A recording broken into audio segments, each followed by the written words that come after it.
There he is. What's happening, my friend? Good to see you. We're here. Yes, success. All right. So welcome, peeps. Jerry, great to see you. It's good to see you, my friend. It's always a pleasure. All right, we're here having a little fireside chat without the fire. Okay. But oh look, we're like a before and after, like a men's commercial. You're the beard, and then I'm after, right? We're after the shaver. Yeah, that's Okay. it, man. That's it. Yeah. So so excited to catch up. I want to talk about a couple of interesting topics and give away to our viewers here a little bit of a nugget that I picked up this week and jump into some of the stuff you have. So why don't we just jump right into the introduction? Let's do it.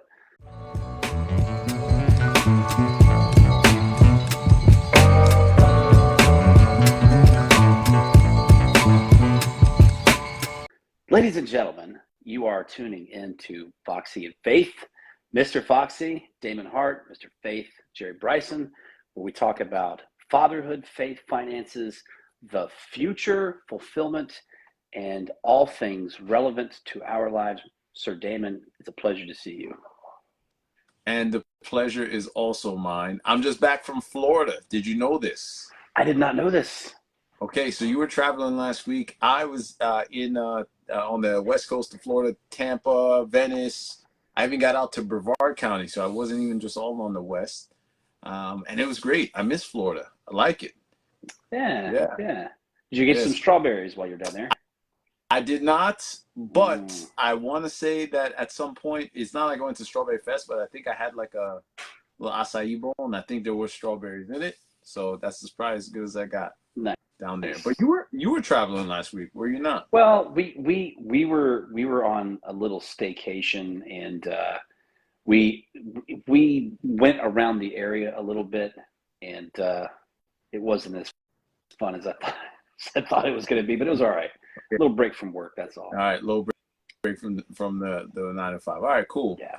So what I want to jump in and kind of just jump right into for everybody that's watching this week is, the idea of, you ever have that time when people like they come to you and they're like, you know what, I just wish I had a couple extra dollars to either invest or, put towards some kind of future goal. Mhm. You ever have that kind of conversation? I know I have.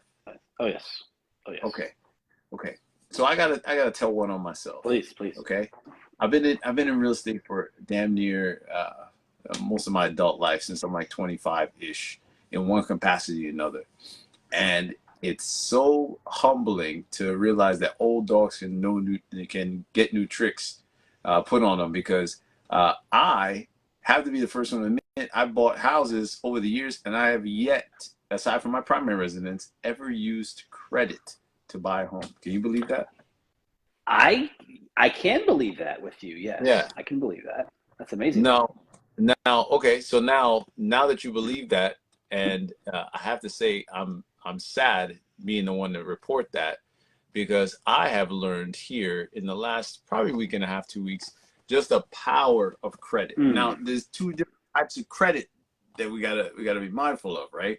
We're not talking about the hey, I have $2,000, $3,000, $10,000 limit, and I'm going to buy all these clothes or buy pay for some trips that I can't afford. Not that kind of credit. Right. Right.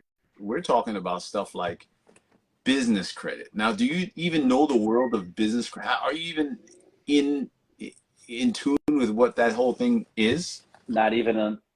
Probably not even a little bit. No. Okay. I sure as heck wasn't.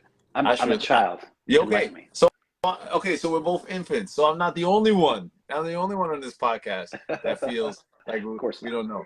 Okay, so let me give you some basics, okay? In a world where everybody's kind of saying, "Oh man, I could if I only had a couple more dollars access." Did you know that these banks, several banks, are lining up to figure out how they can lend not necessarily personal people, not let persons borrow money, individuals, but businesses. They can't wait to lend businesses money. Isn't that something? Nice. That is something. That is something. You know? And I'm just thinking to myself, like, holy, all these years, I never even thought to buy, not even a credit card in my business name. All these years, never even thought. Can you Wow. believe that? Huh. Why? So it begs the question, why were you avoiding credit or it just never came up? Yeah. I mean, again, I feel really embarrassed, but I'm No, okay. don't be I'll embarrassed. keep it real. Keep it real. I always thought, I didn't want to risk it. And I think that's the lesson that we take away. It's like something, if you're not willing to risk, you're not really willing to gain, because there's nothing you can risk being in the same, nothing you can gain rather being in the same spot. And for me, credit was always the thing where I looked at it like, okay, if I just stay away from credit, um, I won't get myself in trouble, because I'm not myself. I was in bankruptcy once upon a time, Mm-hmm. so I didn't want to have the same repeat, right? Sure, I sure, want to stay absolutely. away from that. And I think that was it. I just never thought. I was like, you know what? I'll just stick to cash. If I can't buy anything, the Dave Ramsey, Yeah. Oh, Dave Ramsey, absolutely, absolutely. just cut up, spend all, buy everything cash, and then cut up your credit cards, and then live off of the interest. Right. I didn't even know it was the Dave Ramsey thing, but I felt like that's what I was practicing in my life. Well, I'm here to tell you. So, so you were okay. But okay, forgive me for Ask my. the This is a question. dumb question. This is a dumb question. All right. It's not. So, It's not. okay. It was dumb not using credit, but go ahead. Well, okay, but if you're in a situation where you're leveraging OPM, right, Yep. to Yep. fund the flip or to however whatever transaction you're doing, in a way, I mean, you are using your own personal like credit, like your reputation, right? I mean, you have something to risk, you Correct. have something to lose, Yeah. in those situations. So, I mean, it's like okay, this is what deterred me from not only using from avoiding OPM and avoiding credit, was that I had no history and no experience. Like, and this was my thing. Um, so, real quick story. I was doing contract engineering, which is what I'm doing now, except I'm an in-house employee. I'm not a contractor anymore. And my wife was expecting our first, and I just like saw the writing on the walls. Like, contracting, you have to move, you have to go wherever the work is. You can't just stay in one place and put down Sure. roots. I was like, I want to be able to do something that I can do anywhere. I want to do something that's going to just be amazing, blah blah blah. Anyway, that's when I got into real estate investing. That's when I started to learn about it. Mm. And I was like, somebody like me coming in off the street who doesn't have a history of flipping houses, doesn't have a history of building. When I was 13, I built a doghouse, but that's about it. So if I have no history, I have no reputation. Who is going to look at me and say, "Yep, I'm going to give you $150,000 so you can flip this house"? Like, who's going to do that? So in my own mind, I'm like, I'm not ready for this. Yeah. Like, I don't have what it takes to. I don't have the audacity to ask somebody else for their money when I'm so So green. green. That was my thing. Yeah, that was my Sure. thing. Sure. And and you asked me the question, I have to say it's something similar. Now, although I was doing transactions, Yes. right? I still sometimes I would stumble into, a flip here and there. Um, and eventually I got to the point where I did, a couple of flips, and things actually went really well. And then I started to build some confidence. Right. But I have to say, my biggest I guess deterrent was kind of like what you just said, man, my fear. And I Wow. just had it made up in my mind that I just didn't need credit. But Hmm. man, am I looking back, the last even 5 years, I can see why I didn't grow, or we didn't grow, because we were doing everything, cash and carry. Hmm.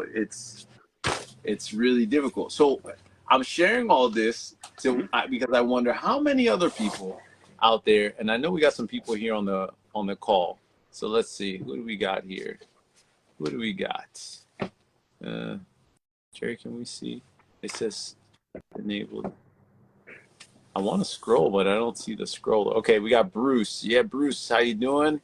Thank you for being here. So Bruce is here, and we got one other person. So, like, okay, how many times, Bruce, have you thought of credit and wanting to use that credit to go invest in something? That's the question I asked, because I know one thing for sure. I had one of my mentors that was buying up a bunch of apartments. He told me how he bought up apartments wasn't with his own money. He went and told some other people to do what? Put the money on a credit line. Don't risk their own standing capital, the cash that they have in the bank. Put it on a credit line, and then go and give me the money. Let me work with that. And then what he did is he returned them like 2 or 3 times X. And then he eventually refinanced out these buildings and kept the assets for himself and paid out his investors. Do you follow that? You follow that? No? Okay. So I know I'm blowing your mind right now, but I'm getting cranked up about this because it blew my freaking mind, because it's like right under my nose, and I got a pretty what's it called? Noticeable nose. It's not easy to get stuff by me. Okay? All No. right? You know? Oh, okay. Wait. Well, okay. I wish that my brain was like that, because it's getting by me here. All right. So can we back up just a hair? 100%. What's the question? Okay. So he said that. Okay. Walk me through the line of credit, the business line. Okay. Help me with that in this specific scenario. In this, Because I think I understand the scenario to a degree. in the story that I told, or you want to know No, like how? Okay. the story. So what he told me is, he said, he was buying up multiple apartment condos right around 2008 when things were slowing down a bunch. And what he told me is, a Canadian gentleman. He came to this country, and he had experience buying. But what he did is he said, look, to people that wanted to come in and partner and be part of this investment here in the U.S., he said, don't give me your cash. He said, instead, give me your, go out and get a $50,000 equity line. Okay. And that is that something that a person does, or is that something that a business does? Sure. So in that example, it could be anyone using any kind of line that they have, a credit line, let's call it, versus equity line. Equity line would have to be on a house. It wasn't specific. It was just credit line. So let's say someone had, a $50,000 limit with their credit union that they could use for anything. Maybe it was against their home or some other asset, whatever. They had $50,000 worth of credit. They could use it. So what he did is he pulled this all together from several people that he was in a community, and he took that credit and said, okay, they borrowed against that. So now all these people put their 50s or hundreds or whatever it was, and he was constantly buying these apartment units. Well, he amassed, listen to this, over the course of about 4 years, he amassed about 800 units in Tampa. Okay? So, I don't know if you've been, I was just in Tampa. Let me tell you something. Those same properties that he bought for $50,000 a piece and some of them left, guess what now those properties are valued at? 150. All those units easily are over $175, 200.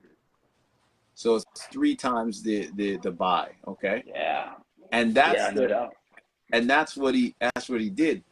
What I'm saying to anyone out there that's watching is, why are we not doing this? This is my I don't know, my call out to the public. Why are we not doing this? Right? Fear. Bruce, why are we not doing this, Bruce? That's what I want to know.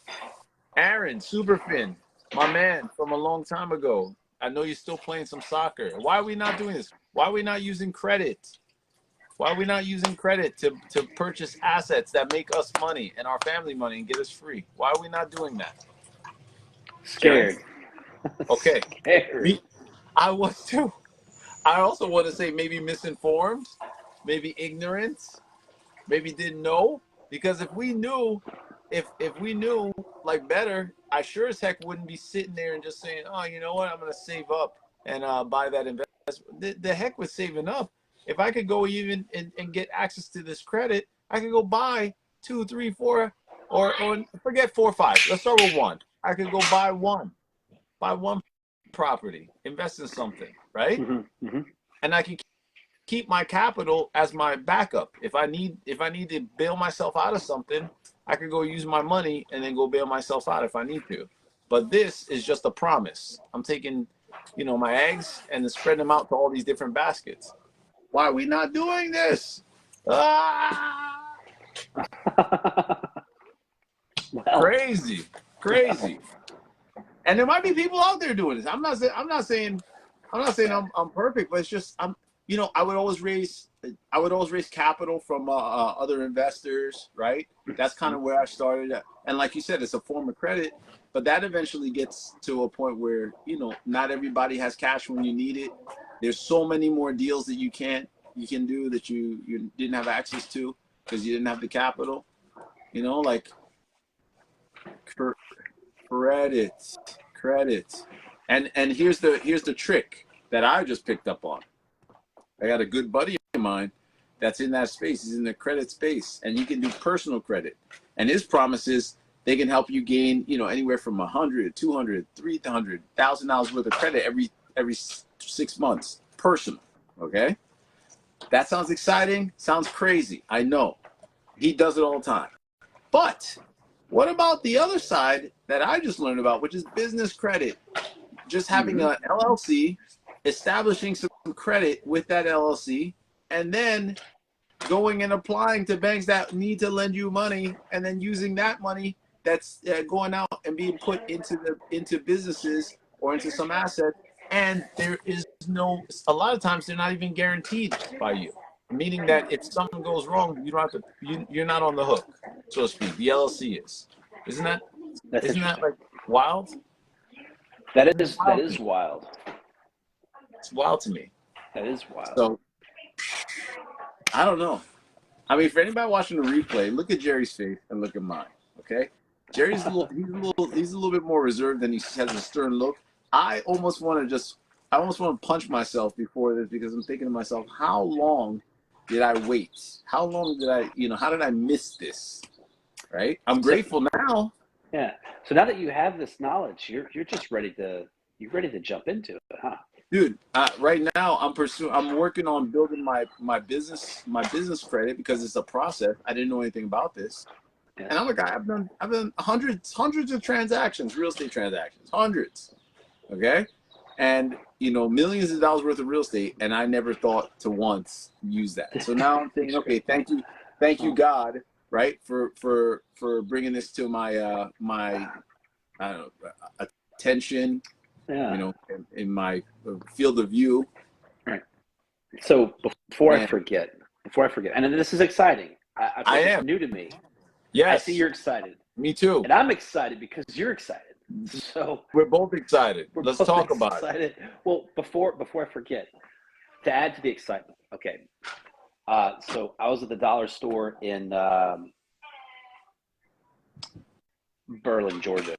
It's just a little. Anyways, I Right. just happened to meet a lady. She was just standing there in line, and we were both waiting. And there was people just kind of taking up space, and their self checkout was broken. And somebody asked me something. I said, "I'm just here for candy. I'm here to get a piece of candy." And she says, "Yeah, I was here for a piece of candy." Da da da. And we started chatting. She's a realtor. Okay, Right. she's a realtor. I said, "Do Right. you work with investors?" She said, "I do." And so I gave her my business card. She texted me her information, and I said, "I will get back with you on what we're looking for to see if you can find somebody to help me out." She talked about how that she also flips houses, and she says right now it's very hard to find a house to flip. So I don't know, maybe I could help her out with that. But anyways, I just wanted to. So it's funny just kind of how that happened. Um, yeah. Yeah. Well, what part to you, for the listeners, what part was kind of like the standout moment for you? Because I feel like that stuff could happen to you pretty regularly. Well, Thanks for that thumbs up. what was the standout part for me? Well, just that I don't make it a point to talk to people at Dollar General as much because Uh-huh. you're just trying to get in and out Okay. basically. Yeah, it was just a And Dollar General moment. Got it. yeah, right. And so in Georgia, they're making a lot of movies and stuff in Georgia, and I was recently told that they're building a movie studio kind of in the area that I was in when I was talking to this realtor, and that's why I started talking to her about it. I was like, "Is it true that they're building a movie studio Sure. in this area?" And she says that they're building one in Quitman, Georgia. And Quitman is so we're very close to the Florida state line, like very close. I'm an hour from Florida. I'm an hour Okay. from Tallahassee, and I'm an hour from Valdosta, which is it's kind of a bigger city. It's a college town Out down. it's on I-75, right as Yep. you're about to approach the Florida state line. And Yep. there's a theme park out there, Wild Adventures. And so, there's just kind of stuff happening, and they've been making movies down here for a little bit, and they're about to build a movie studio. I don't know, so that's kind of exciting. There could be, I haven't dug into it, but there could be, an opportunity there. Yeah, I mean, for sure, man. It sounds like you're curious around where things can happen. But I mean, I found that anywhere there's people and there's eyeballs, there's opportunity, right? People, Especially in eyeballs, real estate. opportunity. Yeah. People, eyeballs, If there's people going, like, just being in Tampa, right? I'll right. give you the example. I was just back there. Some of the neighborhoods, we got a house now in the Ybor section, which you could tell this area is going through a a turn, of the people that have always been there. Right. The term is like gentrification. Like, people who Right. have always been there, and it's been a certain type of people that know the area, have been there for a long time, got roots, and that's changing. Yeah. People are coming in and putting different things. I mean, I saw this one grocery store. It's like in the middle of like nothing, and all the groceries were super overpriced, like Whole Foods. I'm like, this guy's not here for the local area. Right. You know what I'm saying? Right. So I'm saying all that to say, it's like, if you looked even 5 years ago, people would say you're crazy. That's not the area to be in, but now it is. So it's just having the foresight to know. And it's not, and in your case, I don't think it is necessarily foresight. It's just maybe asking more questions. Because as you and I both see, it doesn't necessarily matter what we have, because if we thought that way, it was always about cash, and look at all the opportunities you missed.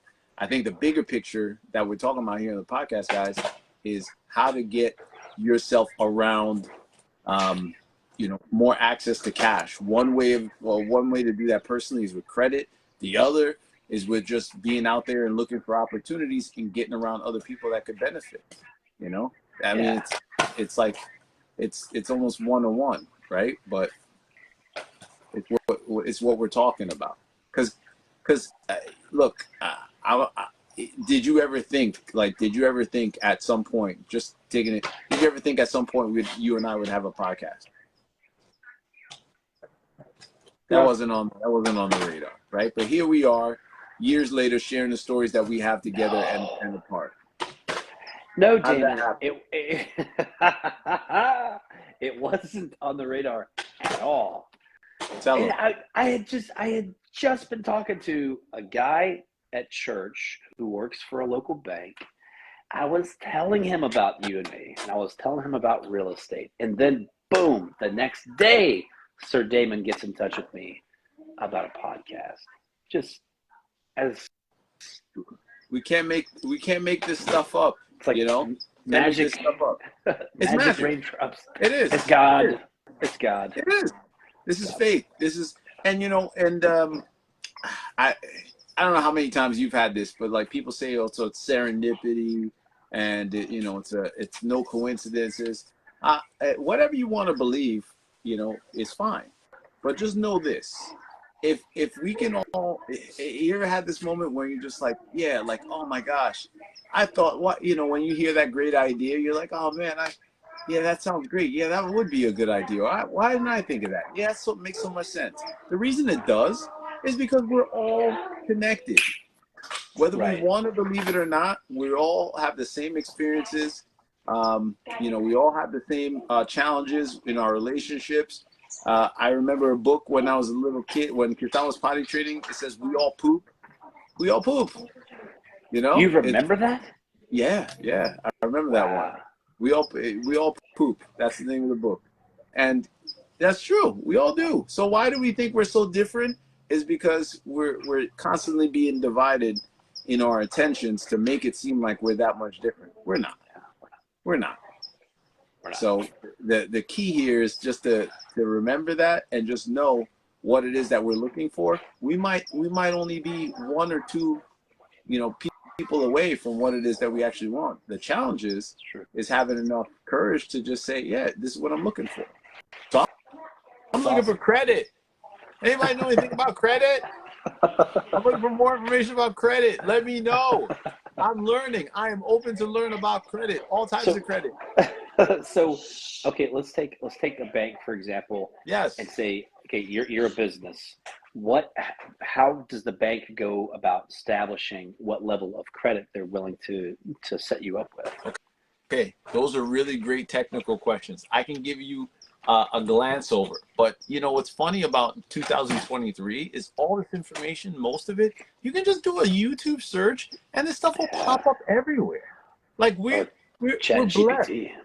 Yeah, or Chat GPT, for goodness sakes. Like all this stuff is so amazingly available that I think sometimes we overcomplicate it, that we feel like, okay, what's the right answer?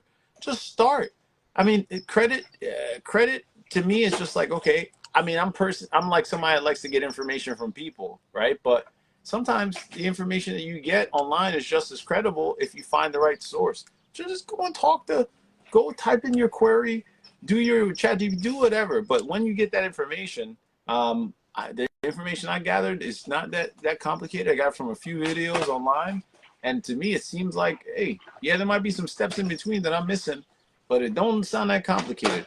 If I could, figure out how to do real estate transactions or do install fiber optic cables, I'm pretty sure we can figure this thing out.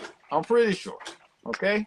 Yeah, so that's interesting. I'm encouraged. I'm encouraged by that fact. Well, that's awesome, man. So, do you feel like you're wanting to do something like that? Did that guy have experience before he went out and got 800 units?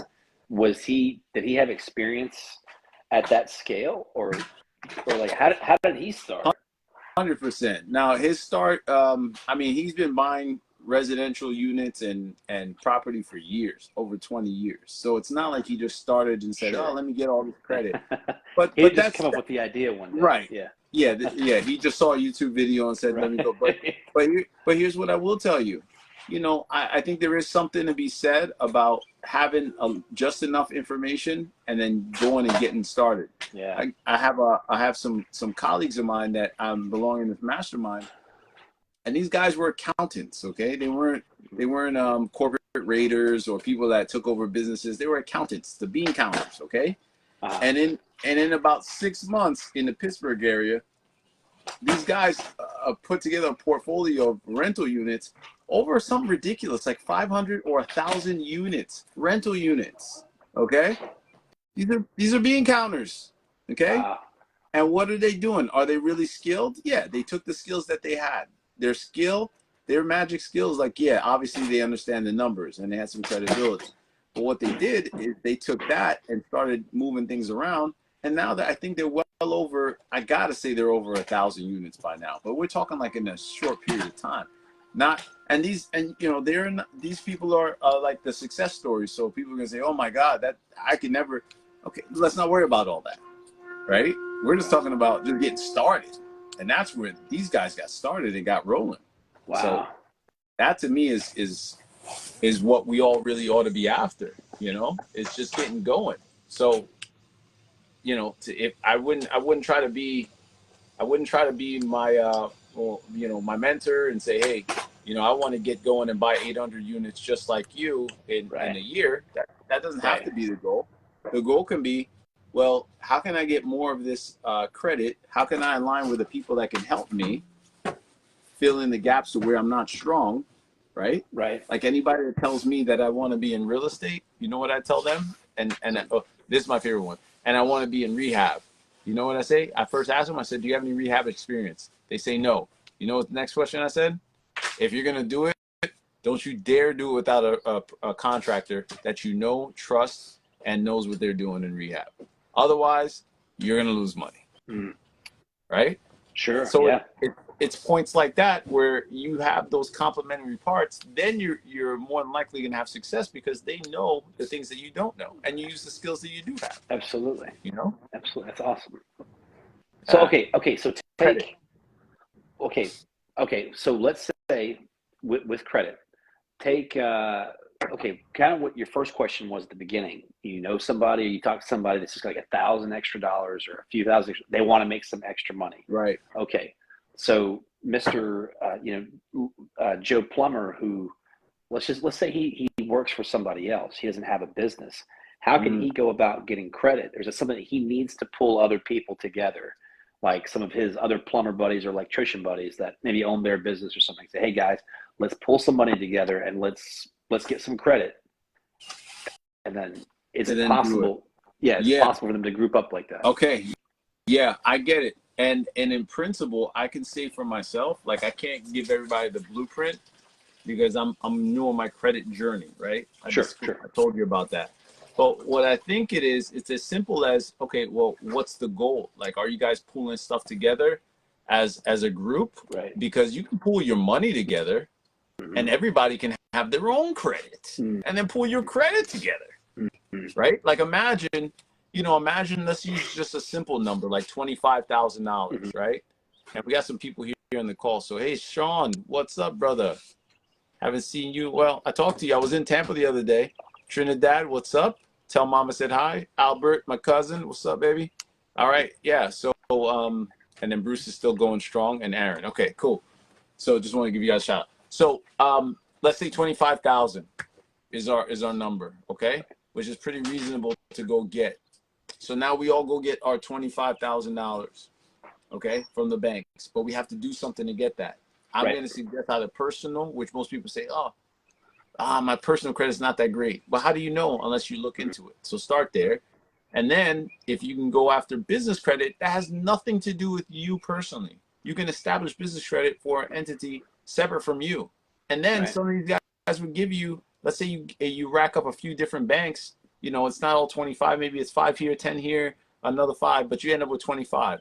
Now with 3 of your plumber buddies, Mario, Luigi, and Toad, maybe. I don't know. I'm just using all the plumbers I know. Who? Warligi. Thanks, his son. Warligi. What you can do is now you can go out and now you guys raise 75,000, and plus whatever cash you had left over between the 3 of you, you have that also. Think of that. Like what else you could do with that? And that's, to me, it's like, why did I not see this? Right. Why? So me and you, Jerry, guess what? We have no reason. We got to do something together. Anybody else here on this call? Why on this pod? We got to be doing something together. We got to be raised because here's one thing I know for sure. What just happened? Big announcement. You ready? Blackstone. You ever heard of them? Wasn't that on the Born Identity? No, that's Treadstone. Sorry. Treadstone. Maybe it was. Blackstone is a big, huge a conglomerate, and what they do is they're a private equity fund, a huge one. Okay, yeah. They have about 326 billion with a B dollars worth of assets under management worldwide. The majority of what they manage, okay, so they take money from other people and then they go and invest it in different assets. About 80% of it is real estate. Now, why is that important? Blackstone, the same guys that have 30 million, 300 and something million, they just raised another 30 billion to then start investing in real estate. Now, let me ask you a question. Do you think these guys know something that maybe we don't know? Sure they do. If the last time I heard people saving up money for something, it wasn't because they didn't have something to spend it on or plans to spend it. Okay, why would you raise $30 billion with a B of something that's 80% worth of your equity of the what you raise your assets for, and not have a plan for it? These guys are going to be buying up. These guys are going to be buying up assets all around the world, specifically here in the great U.S. of A. And they're going to be buying them up as fast as they possibly can when they flip the switch, because they have $30 billion worth to do it. Billion is a lot. Billion is a lot. 1 billion is a lot. They're at 30. Do you ever And listen? Sorry. go ahead. Do you ever listen to Peter Schiff? I have, yes, the gold guy. Yeah. I recently saw his video. He posted, I guess, a couple of weeks ago or less than a week ago, maybe. And he was basically just talking about the coming crisis is going it's going to be pretty bad, but it's going to be bad because of inflation, like very high inflation. And Hmm. so people that are near retirement or at retirement, they're basically going to lose their retirement Correct. because the dollar is going to buy so much less. And so it would make sense that these guys are accumulating cash so that they can purchase assets because the assets will outlast the crisis of the dollar. Correct. So, so And yeah, and at some point, um, when you look at like if you look at just the history of us as a country, right? Like, when we were on the gold standard back in like the 40s, 50s, I think. Before then, before 70s, gold right, standard, prices of homes were like in the 40s, 50s, sure, $20,000 because the dollar was much stronger. right, Now, if you listen to recent news, they're talking about these big oil countries, or these big, huge countries coming to get together and start trading their oil in a different currency, in the Chinese yeah, yuan. yeah, So that means when we're not the reserve world currency, that means that guess what? We got space to be bumped out. yeah, And when that happens, there's going to be a change. And this stuff is coming. yeah, Everybody, well, most people know it. Some people don't. I shouldn't say that. Some people know it. Most people don't. But the reason you want to be in assets is because assets are hard. When there's right, inflationary times, people want to get access to assets. You can't not, right? These are the things that right, are valuable. They appreciate in value and they make a return. Those are the things that people are going to want. That's why they're important. sure, absolutely, So absolutely, yeah, credit. So how can we do this? Credit is still at all-time lows. People are borrowing credit at 5%, 6%, 7%, 8%. Still super low. Who hmm, cares? I say the more credit, the merrier. I'm a credit, I'm a credit junkie now. I want it. Anybody got any credit out there? Let me know. Let me know where I you can get some credit. you go from using absolutely no credit to Yeah, just full on. I want I want to credit. get I want to get the good credit, the credit in the banks. I'll even take street credit. If they're giving out credit on the street like drugs, I'll take some street credit. All Yeah. that. I'll take it all. I'm Well, ready. so it's interesting. Right now, I don't own anything. I have I have no I have I have really good credit. I have no collateral. Hmm. Well, well, maybe credit can get you the assets that you're looking to purchase, right? Yeah. Because It's tr- imagine this. If you got right now, yeah. I'm gonna make this one really, really painful for you. If All right. you got an opportunity to buy, and I've had this happen to me recently too, so I'm not void of it. I had a house that I could have bought for 170,000. I ended up selling it for like a $10,000 profit just to sell to someone, right? Just sell it Nice. off wholesale. And I know these guys. I know these guys crushed it and are going to make $50,000 on that house. I Nice. know it. Yeah, nice. Except I'm not making the 50,000. I did all the work, Mm, at least to find the opportunity, right? sure. Sure. So I'm going to put that back on you. If there were an opportunity right now that came in and was $100,000 and it was going to make you 300, right? Mm, yeah. Right. Sure, it would. Sure, you'd probably find a way to come up with the money. But how good would it be if you had $100,000 in credit somewhere, knowing that you had the backup to, if you needed it, you could go get the 20 or 30,000 from friends and family, because you could come up with that money. Everybody could find at least $5,000 or $10,000 in their family, 100%. Sure. Everybody, I think so. right? I If it think was so. desperate, right? And we're not on Especially the promise of a return. exactly. But hey, how great would it be to be able to find that? So now we go get some more credit, I mean, imagine you had $100,000. You could make that. What would that $100,000? And even if it cost you another 20,000, 30,000, 40,000 to do the renovation, Right. you could borrow that money and then turn that in, sell it, and then get the return, or refinance to get the return. Now you got an asset. I would say keep them. Keep That's the what I asset, want to yeah. do. Yeah. That's why I'm so credit happy. I don't want to sell anything. Why? Right. If these guys are raising $30 billion and they want to buy up all the assets, why am I selling? Why am I selling mine? Exactly. It's a very good question. Why Very good shouldn't I question. keep everything? Everything that I touch, I'll keep it. Yeah, convert your cash into assets. Yeah. Absolutely. And as fast as you possibly can. So that's the takeaway for this one, folks. You know, get your cash out of cash, get it into assets, because here's what's coming. What's coming, and this is not to scare you. It's obvious. They're storing $30 billion worth of cash, and they're coming to buy stuff. Right. They're coming to buy. Well, you know, and even before, well, I guess I don't know how recent was this Blackstone thing? Was this like a very recent thing? The announcement was about 2 months, but they keep putting press about it. They first announced it about 2 months ago, but they just closed the fund recently. And the same thing, I guess the last maybe year or so, been hearing the same thing about Bill Gates and Warren Buffett. Some of these billionaires, they're buying up as much farmland as they can, you know, which is a crop producing, you know, asset. So yeah, they've been seeing this afar off. So that means it's probably pretty close. If they've been doing it for a year or more, it might be kind of close. It's time to get into something, though. That's for sure. Well, here's the thing, right? Nobody ever knows when the game is over, because we don't have a game clock.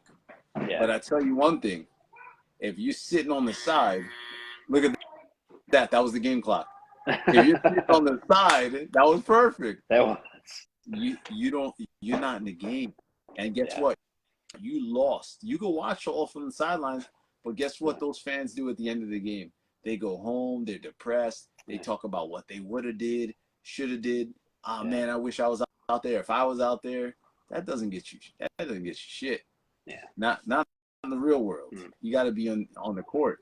So I don't know, man. I don't know how it's all going to shake out, but I tell you one thing. I'm on a buying and credit. And I'll say it again. I'll put it out there. Anyone that's watching, if you know of a property for sale, or you know of any credit available, or people that want to lend money to then go get credit so we can buy some of these assets, you let me know, because I want to do it. I'm ready. Okay? And this is not a MAGA hat. This is a surfer hat. It just happens to be red. Oh, okay? Just be proud. Just totally nonpartisan. I don't care if it's Trump, Biden.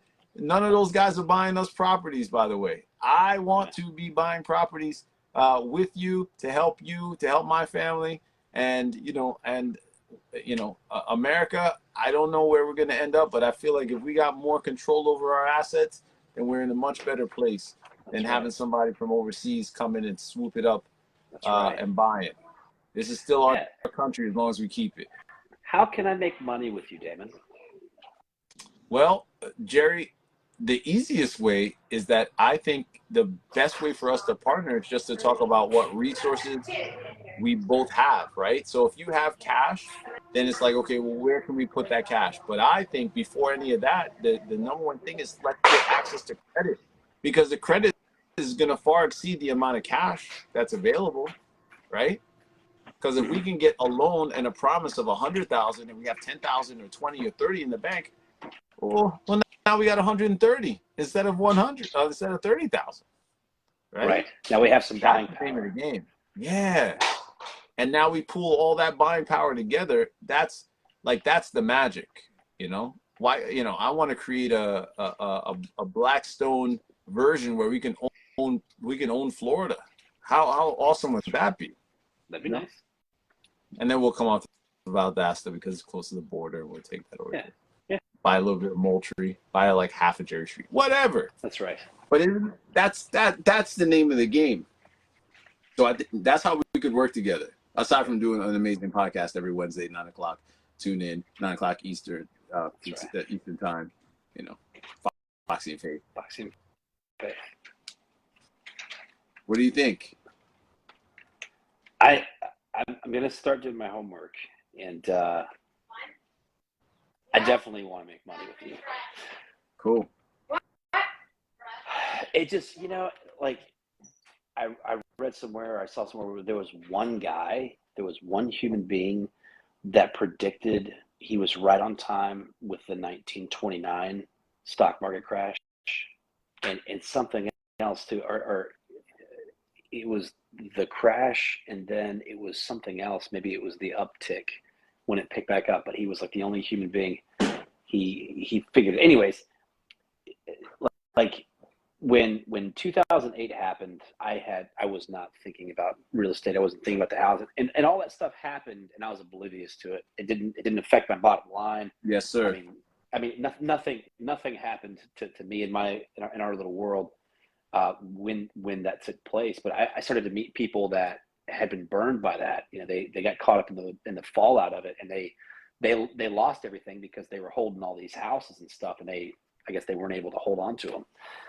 Sure. But anyways, like for something like, it would be awesome to be positioned, which I honestly, I don't have the assets or cash to grab hold of something that when this next big thing happens, I mean, I've got some Shiba Inu.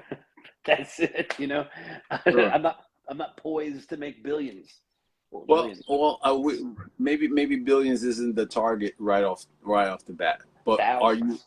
are you a person that has access to probably more credit than he's aware of? Probably, because we just talked about that, right? I got great credit, but great credit doesn't mean anything if we're not using it. I got great credit, and I wasn't. So it's like I think we're thinking way too small, because that's the access that we all have. You want to get more access to cash, use more credit. And don't use credit to go buy consumables. That's where people always automatically default. But I think we've been programmed that way, because the wealthy, the people that are doing it, they all know I'm going to borrow what I don't have to make more money so that I can do something else. It's a timeless principle. We all do it. If I borrow money, if I borrow 100 and I know I can make back 200 and I can pay somebody 120 and keep the 80, why would I not do that? Especially if they have all the money now and I don't have to wait for that. I mean, that's banking, that's lending, that's private equity, that's everything. So why are we trying to make it difficult as the individual, saying I got to do it like this? I have to save my money, I have to invest it here, and I have to wait. Matter of fact, I'm going to cut up my credit cards because I'm not disciplined enough. How are we going to get by? Right. How much are we going to save? You ever save money and by the time you save it, it gets spent on something? Yeah. I know I have. Every time I put money aside, I'm like, hey, it's for a rainy day. Guess what happens? Rainy day. It rains. Yeah. Yeah. Right? I don't want to save for rainy days. I want to buy assets. I want to buy them with credit. I want to buy them with my credit, your wife's credit, my wife's credit. Kisan, when you get credit, I'll buy it with your credit. I want to buy everybody. I want to buy houses with the credit. I want to buy assets, things that make money. And I think the difference with 2008, Jerry, is that when a lot of folks bought those houses, because I was one of them, we bought those houses, didn't care about the cash flow. We were all about the appreciation. And when the property stopped appreciating, then there's no cash flow. So how can we keep up the payments if there's no value going up? So when we sell them, we make money. That's all that happened. So what you had is a bunch of people that couldn't afford these houses and say, you know what? It's cheaper for me to go rent. Why the heck would I keep this house with all the expenses? The value is not what it is, so I have to keep paying this. And the mortgage rates are going to adjust. That's the big reason why things fell apart, is because these were all short-term adjustable rate mortgages. So if I have a $1,500 payment now, in 2 years I might have a $2,000 payment. Forget it. I can't afford it. I'm going to go rent. Keep the house. Right. But it's different. It's different this time around. Yeah. It ain't a bunch of people. Yeah, there might be some people that struggle and can't afford houses, but that's every time things get a little tighter. Okay, that's the way it is. But how about for the people that want to own these houses and own them for some time in the future, and they're going to be collecting assets. And guess what? Right now, here's the wild statistic. About 5%. I think it's more, but the reported amount is about 5% of all of the properties that are owned in this in the country are owned by these equity groups like Blackstones and whatnot. They're saying only 5%. You're saying only 5%. That's their reported. I personally believe it's more, right? Sure. But they're reporting 5%. So let's treat it like inflation. It's probably not accurate, right? The numbers that they give. Sure. So let's say we do a little inflating there and we call it even 20%. In a neighborhood that I go into, I could look at public records and I could say, yeah, the 100 houses here in Florida anyway, or in Florida, probably 20% might be owned by hedge funds in certain areas. Okay, cool. Especially on the buying spree that they were on. Awesome. So let's say it's 20 out of the 100. So 20% are owned. That means there's another 80% of homes that these guys have been saving up and getting ready to buy. And I'm telling you one thing, once they buy them, they're not putting them back out on the market. They're going to stay there. They're not coming back. And our kids, when they go to buy their house, can't afford it because these guys own them and they kept the price super high. Interesting. The last 5 to 10 years. Interesting. Yeah. So I don't have to sell. I don't have to sell the house. I'm not in distress. I bought this house all cash. I'm not distressed. I get money on it every month. Sometimes if they don't even rent, it doesn't matter. The other homes rent, make me money. I'm just going to collect them until people want to live here. And people are now shoving money in their bank accounts. Well, don't do that. No. Don't do that, Dave Ramsey. And stop telling people to do that. It's not working. Well, so in Dave's defense, I think so. What it's like you've got he's a crisis counselor.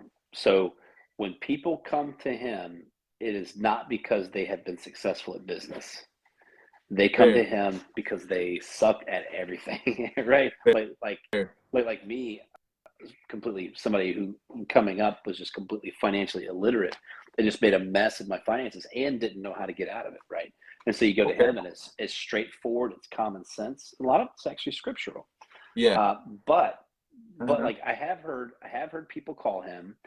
This one guy, he did a phenomenal job where he bought a rental property. He put some cash down, but he bought the rest on credit, right?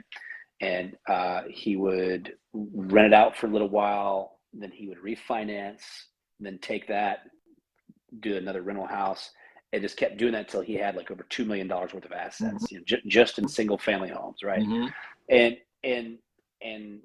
he talked about how he'd had them all paid down and he was this much percentage, or he had them all paid off. And Dave was really impressed with the guy. He said, you are not an ordinary person, So while Dave he never tells anybody to get a credit card. He never tells anybody to get anything on credit.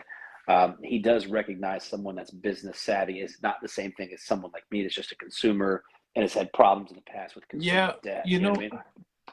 But I so did I, right? And here I am still. Right here, I am still. I think the thing that I'm hearing from you that I disagree with, and you're my good friend, so I can disagree in love. You can disagree with me, absolutely. Yeah, it's it's like I don't think anyone has the book, the monopoly on what it is to be financially successful. But I will say there are some consistent. I would say characteristics that most of the people do. And my mom would always say, do as they do, not as they say. Sure, and I believe very truly, if I see these guys getting ready to buy assets, They're putting money aside. They're using their credit. Jeff Bezos and Elon Musk, they're not taking out owner draws. They're taking out loans against their stock to pay for their lifestyle or whatever else that they're doing. This is Mm-hmm. fact. So if they're doing that, why in the world am I doing that?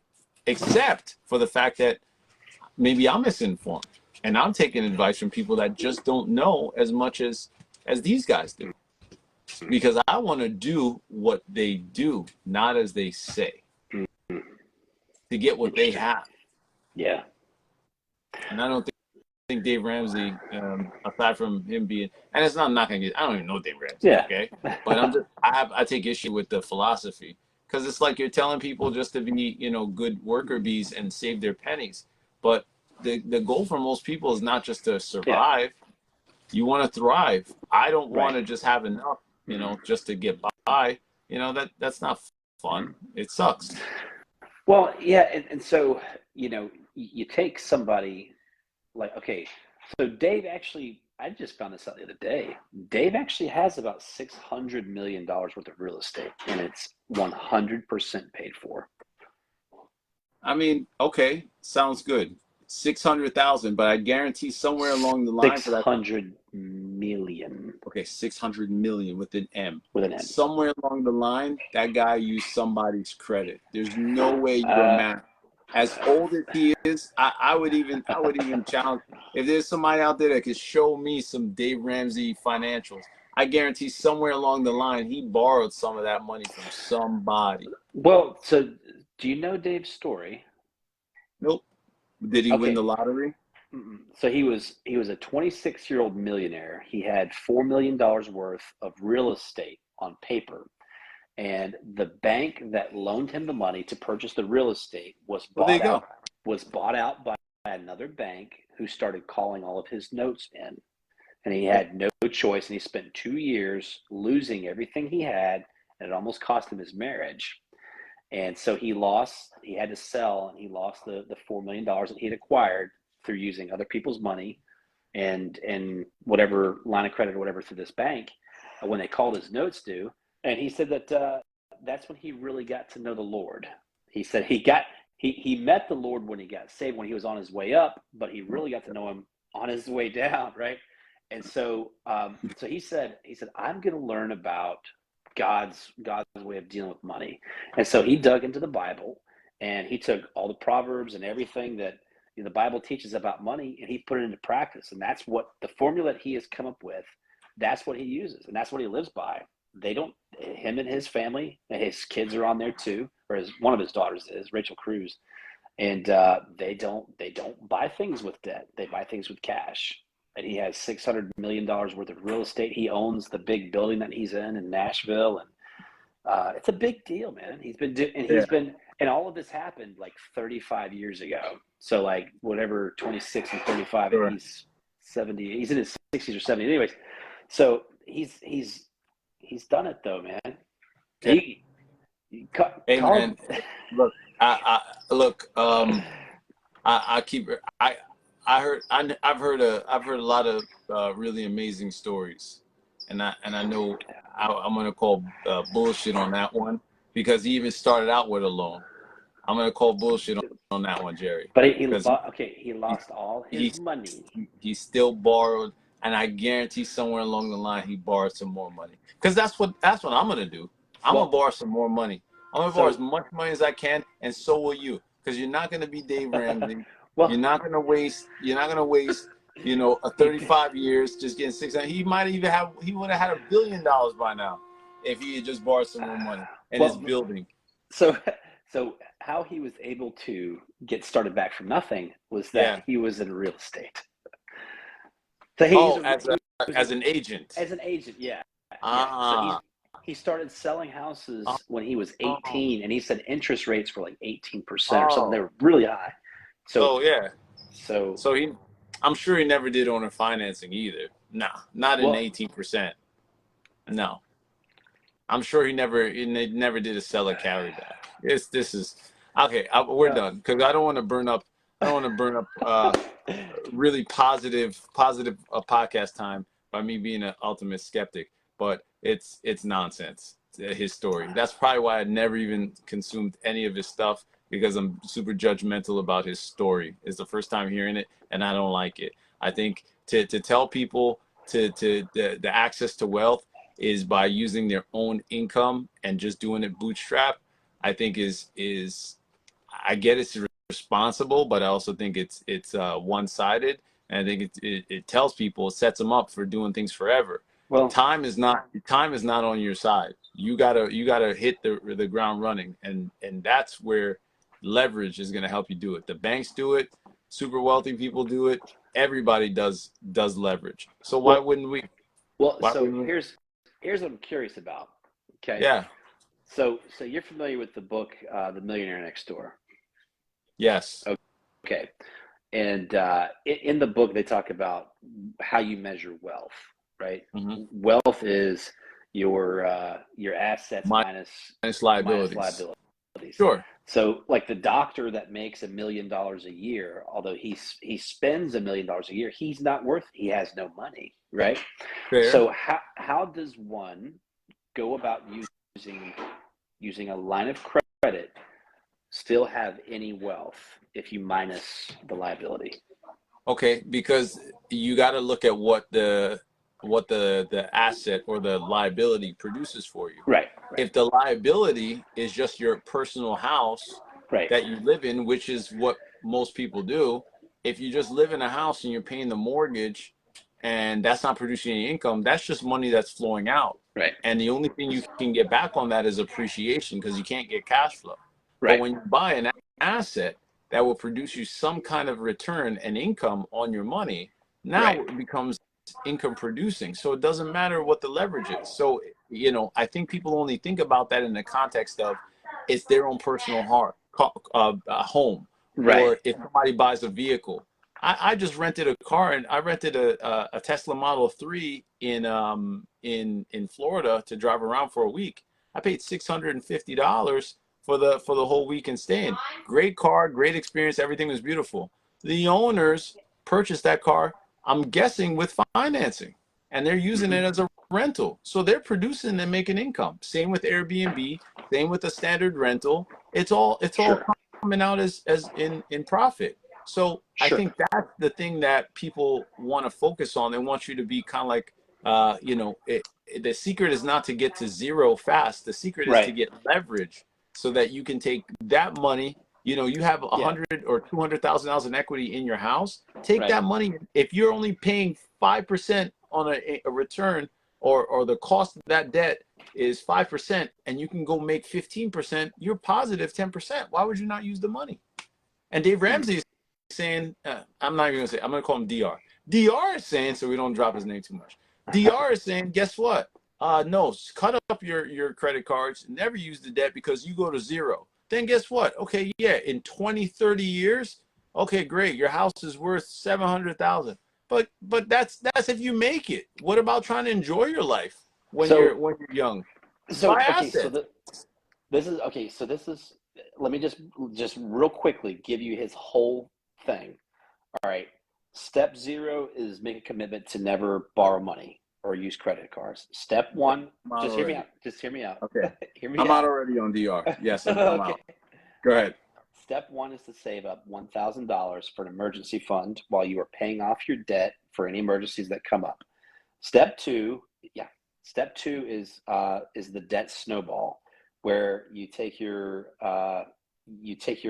largest, no, you take your smallest debts Small as that, in, pay it in, off. in that Okay. in that order, and then I've heard it this. snowballs, right? I've heard So this. Yeah. yeah, so once that's paid off, then your step three is to save up a fully funded emergency fund, which is 3 to 6 months of your expenditures, right? Whatever that is, right? Okay. And then you do these first three steps one at a time. So you don't move on to step two until step one is done, and so on. Sure. Now, once step three is complete, and you've got 3 to 6 months worth of expenditures saved up, now you move on to step 4, 5, and 6 at the same time. Step 4 is to invest 15% of your income, your monthly income, towards your retirement, and whatever that is. It could be whatever they match at your work, plus a Roth 401k, whatever, IRA, whatever. Okay. Um, Step 5 is to save for kids' college. You start putting money aside into whatever amount that you're agreeing on, or whatever, to your kids' college tuition is fully funded, right? Okay. Or the amount that you're willing to pay is fully funded. Right. And then step 6 is to pay off your mortgage. Now, once let's say step 5 is done, you're putting that college tuition money towards paying off your mortgage. When you do these steps in that order, the average rate that someone pays off their mortgage, a 30-year note, is 15 years. Okay, Okay. so That's what. that reduces their time, being in debt. So once step number 6 is complete, step 7 is to live and give like no one else. Now that's when the fun with the investing and stuff starts. Now, and this is your complaint is the same that everybody else has, is that's too long, right? Because if you're spending 15 years getting out of debt and paying off your mortgage, then you've just, 15 years has gone by that you could have been investing in assets, and they Sure. could have been generating income.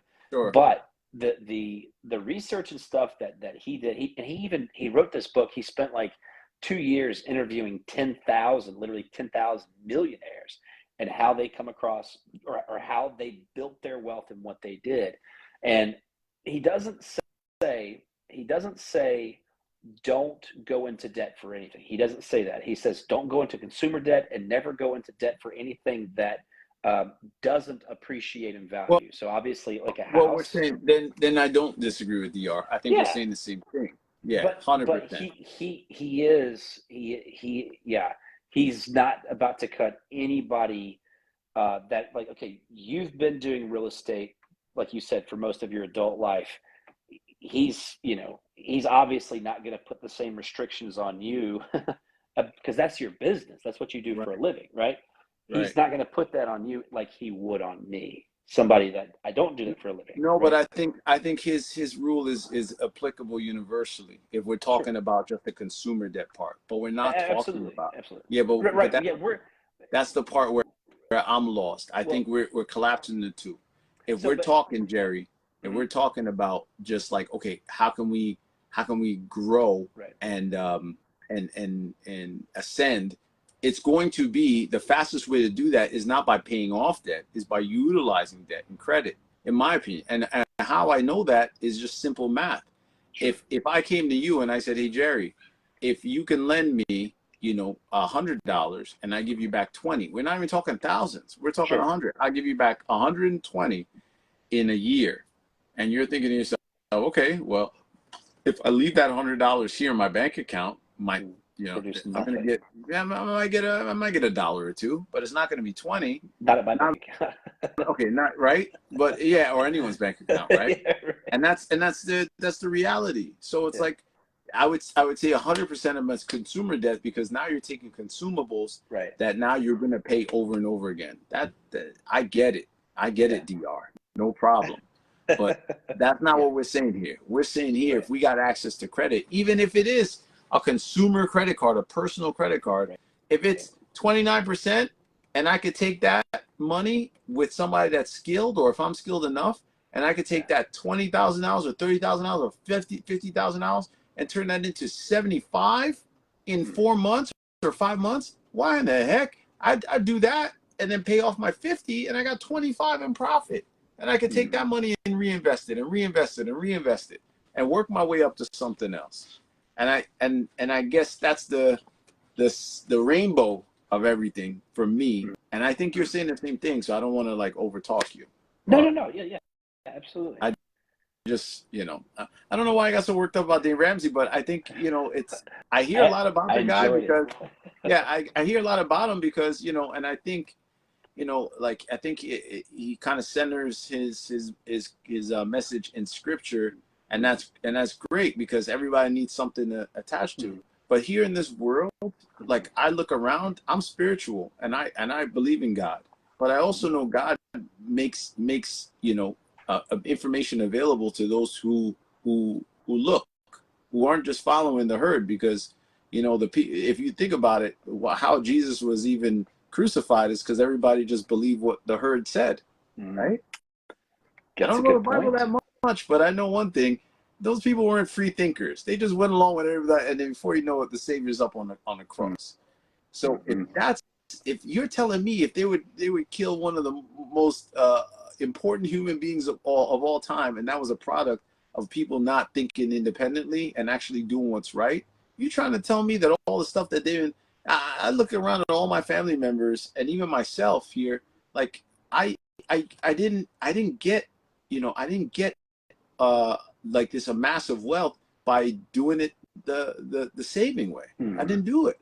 The only time I Sure. started making money is when I started borrowing money and using other people's money. Sure. It's the only way I make money. You had to take a risk. Yeah, and I used other people's money because it's leverage. The bank is a person. My investors are people. My family members are people. And until I used other people's money, I didn't make as much. I didn't make as much, and I didn't have as much available. And when I did, when I started to do that as a practice, that's when everything changed for me. So I'm kind of like testifying here because I think it's irresponsible in a way to say everybody's in crisis, because they're not. Because most of the people that I shouldn't say that because I don't know this to be true, but I would suspect some of the people aren't aren't as bad off as they think they are, and they're going to implore a method of getting secure, I guess. But the game is not security. The game is not security. The game is prosperity. There's a difference. Sure, absolutely. Yeah. There's a Yeah, difference. I'm in agreement with you. It's like, you know, if you take somebody, okay, that has a very a high dollar, high interest student loan, okay, um, they're married to that thing, and it won't even go away with their death, if what I understand is correct. That is one of those things where it's they they that's not a wise purchase unless they're going into a field where they can immediately start to recoup the cost and pay it back before it's they haven't purchased an asset. they just they have a stone that's just around their neck and it's just holding them Sure, down. And sure. it's like how are they going to, how could they even think about getting ahead when they have this huge debt that they have to pay? Like Well, they Gary, haven't in all produced fairness, anything. and I get that analogy, but how many kids are there? And I don't know the statistic. I'm just going Yeah, off of generalization. yeah. How many kids go into school, get a degree, and then you hear when they go out to practice, they're not even the same degree, but they're still working, Absolutely. right? That was me. Okay. I got a student loan for I believe it was one semester, and I had to leave school because of stuff that was going on in our life, and I left with just debt, just Right. debt, nothing, Okay. nothing, And nothing to the show for experience, right? It's it. just fair, right? I get that. So like when you use that example, we kind of focus on that, okay, that being the worst case, but I can tell you, I have some professional friends of mine who are one of which is a doctor. I'm sorry, Nice. well, one is a doctor and the other is a lawyer, and I happen to know that my one of my lawyer friends, had a considerable amount of student loans, but he also earns about like eight figures, six or seven figures a year, right? Nice. So, Nice. So so in is that there, situation, they got a specialized training, a specialized education I mean, in a he's an attorney. Yeah, I get yeah, it. But there are some attorneys now, same yeah, school, same training. This guy opened up his own business. This guy nice, leveraged and purchased, some real estate. This guy, nice, he's purchased some other assets along the way. smart guy, The difference, smart the guy. the difference is there might be somebody else that did the same thing, but they went worked for a corporation, Mhm. didn't do the investing over time, Right. and maybe Mhm. they're in this thing, and maybe they're still paying their debts the same way. The only thing I want to take away from this one for everybody, more than Mhm. anything, is just look, don't underestimate the power of credit, and don't make the mistake that we're talking about consumer Right. credit. Right. There's good Absolutely. and there's bad. Consumer, bad. You're gonna buy belts, shoes, hats, even a car to floss and do all that. Bad news bears. But if you're going to take out some money and you're going to borrow it, use that money to go do something else with it, to go invest it in something else that's going to make you some money. Make you some money. Make you some money. And if you do that, then I think you're way better off, and DR is going to have you on the show. Nice. That's awesome, man. That's awesome. And thank you. This was awesome. Yeah. So for everybody here, tell us in the comments. We want to thank you here and want to tell you, comment and let us know if you enjoyed this episode of the Foxy and Faith podcast. We enjoyed it, bringing it to you, of course. And as two good friends, we want to say thank you for joining us here on the couch and just hearing a bit of our conversation. And join in. Please come and tune in next Wednesday, 9 p.m. Eastern Time. Same place here on Facebook. We'd love to be with you and, continue the conversation and getting us closer to financial independence, faith, family, and all the F's in between. I'm going to pray for everybody that's watching this live and in replay that you find the truth, and whatever that truth is for you, that's right and appropriate and will help you get to the prosperity that you know and believe and trust in your heart that you deserve. And I pray that we are the part of that journey to help you to continue to find ways to improve and grow your wealth. And with that being said, I want to say thank you again for tuning in. And in the meantime, this is Foxy and Faith letting you know to just do what? Keep it Foxy till the next one. Bye for now, guys.